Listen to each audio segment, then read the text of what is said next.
I want to tell you why you will never be rich. If you continue doing what you're doing, you'll only be smelling money, but you'll never see it. You'll be like Moses, seeing the promised land, but you'll never enter. Some of the things why you will remain being poor if you keep on doing this. Now, number one is, if you keep believing that 9 to 5 job is the only way of life, 9 to 5 jobs will never make you rich. You will never be rich. You will never be wealthy. My friend, if you are focusing on a 8 to 5 job or 9 to 5 jobs, the ones that you're employed somewhere, you will never be rich. Your employer will never pay you enough to be his neighbor. It's impossible. So if you want to become wealthy, think about how you can build a business, how you can start your own business. That's the most important thing. Number two, you're making career choices based on your parents, society, or even friends. All right? Society, friends, your parents, you're making career choices based on them. Do you know your parent will only tell you how to become like him? Look at your parent. If he's wealthy, thank God.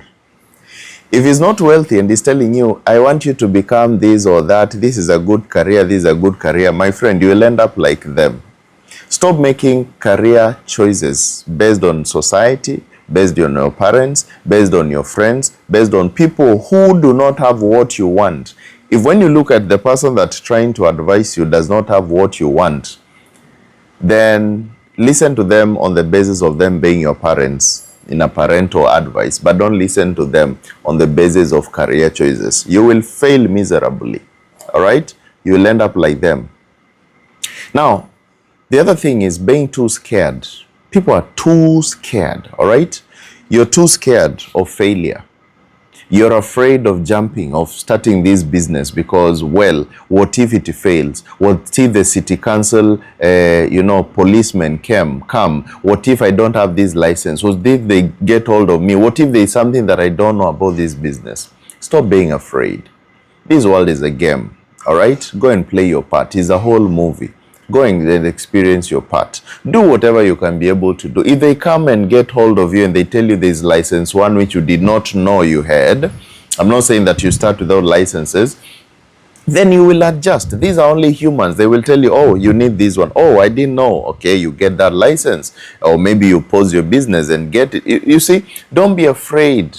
Go and start whatever you have to start. Don't be afraid. And the other thing is, if you focus on saving, thinking that you will save your way to riches, that's another weird thing that poor people think, that I'm going to save until I become rich. You can never save to become rich. Why? Because there is inflation. Money is devaluing every day. So the money that you had, the 100K you had 10 years ago, is not valuable as today's 100K. Do you see the point? So if you're thinking that you're saving to become wealthy, you're wasting your time. You will continue being poor. And this is the same thing you're going to teach your children, and they'll also be poor like you. It will be a generational mindset. It's not a curse, but a mindset, which is keeping you there. And the last thing is lack of self-discipline. You're not disciplined in anything. Look at wealthy people. You can never waste their time. When you decide your meeting at 10 a.m. is 10 a.m. If you lack discipline in your own way, you yourself, the way you are disciplined by yourself, then you can never be disciplined in anything. A simple thing like waking up and making your bed, fixing your house to look good, dressing well, going to work and meeting people on time. If you're not disciplined on these small things, how will you be disciplined even in more? My friend, if you want to become wealthy, start becoming disciplined today. Hope this one helped you to change your mindset and to know that these are some of the things I'm doing which are really taking me down. How to prepare your children for the world. If you don't prepare them, if you don't teach them, then the world is going to teach your children how to face the world. And people out there, they're cruel, all right? They won't teach them in the way you would think. And You see, most parents want to raise their children in a sissified manner. You think that you shall be with them forever without really teaching them how to face the world out there. So what are some of the things that you really need to teach your children so that they can become wise and they can be able to face the world in the best way, all right? Number one, you need to teach them how to think, all right? Teach them how to think, not just how to obey, because the system is teaching children how to obey. You should be an obedient this, obedient that. It is good to be obedient, but teach them also how to think, because if they cannot think for themselves, then they are going to be taken advantage by other people, all right? So it is very important you teach your child how to think, all right? And the other thing is teaching them how to solve problems, little problems here and there. I know many parents want to solve all the problems for their children, but if you don't teach them how to solve their own problems, then the world is going to be harsh upon them, because the world does not forgive. And people out there, they are not ready to waste their time on people who do not solve problems.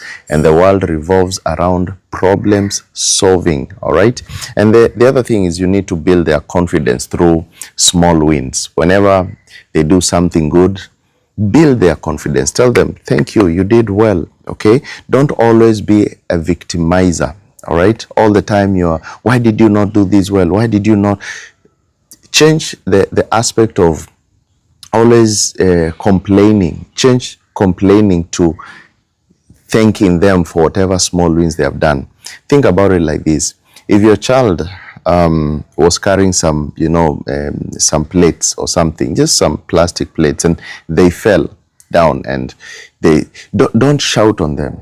Tell them, hey, pick them up again. Can you carry them now? And when he or she reaches to you and gives you the plates, congratulate them, thank them, tell them, thank you, this is really awesome what you have done.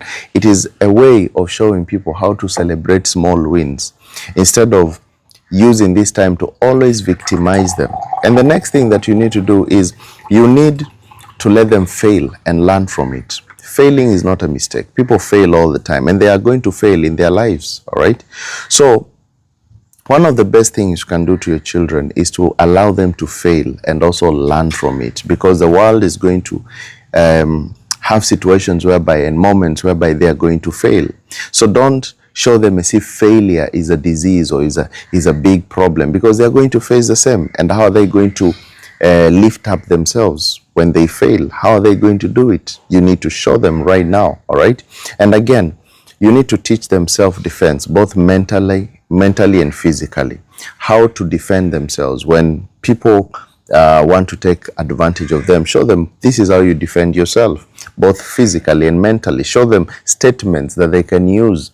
I remember one major statement that I saw a boy, when we were in primary school. He was called Isaac, and I remember there was a bully guy who used to like to bully other pupils in the class. And one day he came and got hold of Isaac, and he wanted to tell him, I can beat you, I can beat you. Isaac was very smart, and I remember one thing that he said, which has always stuck in my mind. He said, I know you can beat me, I know you can do all those things to me, but please, you don't need to show it. I already accept that you are strong and you're smart, and you don't need to prove it. And that boy had no option but to go, because whatever I wanted to prove has already been explained. You see, that's a type of self-defense, because people are just coming to prove themselves. So once you show them, hey, you don't need to prove anything, I understand you, you're good, you're smart, you're great, you find that is a type of self-defense, all right? And you need also to show them how to manage money from an early stage. Managing money is very important. Children who don't know how to manage money, then they are going to be useless people when they get to the real world out there. Managing money is very important, all right? So teach them how money works, how to manage it, how to make more money, how to become great entrepreneurs. And in their times, they are not going to be useless people out there in the society. They are going to know what to do. And again, show them emotional strength, all right? Very important. Build emotional strength, not just toughness. You see, many people right now, they are broken people. One relationship and you're finished. one situation here and there, and people cannot rise up again. But if you teach your children how to be emotionally tough, all right, to be able to understand themselves and to do what is right and not to be carried by too much emotion out there, when you teach them this, then they are going to be strong people in the society, all right? And there's something else as well called rejection. You need to prepare them for rejection and show them how to rise again. Rejection will always come. There are moments that they will be rejected, even by their friends, by their peers. Show them how to deal with rejection, okay? And if you show them how to deal with rejection, then whenever rejection comes in, they won't find it as a big deal. They're going to look at it and they're going to say, okay, well, you've rejected me, someone else is going to love me. Show them that there are people, you cannot be loved by everyone. People are going to reject you. And even Jesus was rejected at some point, all right? And does it mean that he only had haters? No, he had other people who loved him, all right? So rejection is a common thing in the world. So teach them that. And the final thing, you need to teach them to respect all, but to fear no one. Respect is very important, it's paramount. But then, respect should not make you fear everyone. You know, there is a difference between respect and fear. So they should not fear people, but they should respect them. They should stand for their word and they should say, okay, this is me, who I am, so I should not allow anyone to take advantage of me. But then I still respect people. You can speak out yourself without being disrespectful, but then you stand by your word.